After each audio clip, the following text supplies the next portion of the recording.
శ్రీశైలంలో అక్రమాలకు పాల్పడిన అధికారులపై చర్యలు చేపట్టారు. శ్రీశైలంలో భక్తుల సౌకర్యాలు అభివృద్ధి పేరుతో వైసీపీ హయాంలో అధికారులు నిధులు పక్కదారి పట్టించారు. దీనిపై కూటమి ప్రభుత్వంలో విజిలెన్స్ విచారణకు ఆదేశించారు. శ్రీశైలం దేవస్థానంలో ఇంజనీరింగ్ పనులపై దేవాదాయ శాఖ కమిషనర్ రామచంద్రమోహన్ స్పందించారు. అప్పటి ఈవోలపై శాఖాపరమైన చర్యలు తీసుకోవాలని కమిషనర్ ఆదేశించారు. ఇంజనీరింగ్ పనుల్లో భారీగా అక్రమాలు జరిగినట్లు గుర్తించారు. కాంట్రాక్టర్ల నుంచి 8.5 లక్షల రూపాయలు వసూలు చేయాలని దేవాదాయ శాఖ కమిషనర్ రామచంద్రమోహన్ ఉత్తర్వులు జారీ చేశారు.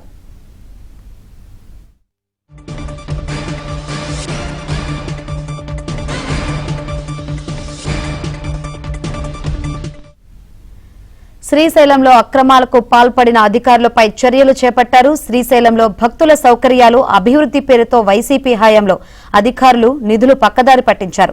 దీనిపై కూటమి ప్రభుత్వంలో విజిలెన్స్ విచారణకు ఆదేశించారు. శ్రీశైలం దేవస్థానంలో ఇంజనీరింగ్ పనులపై దేవాదాయ శాఖ కమిషనర్ రామచంద్రమోహన్ స్పందించారు.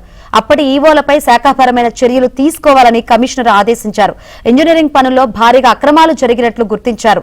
కాంట్రాక్టర్ల నుంచి 8.5 లక్షల రూపాయలు వసూలు చేయాలని దేవాదాయ శాఖ కమిషనర్ రామచంద్రమోహన్ ఉత్తర్వులు జారీ చేశారు.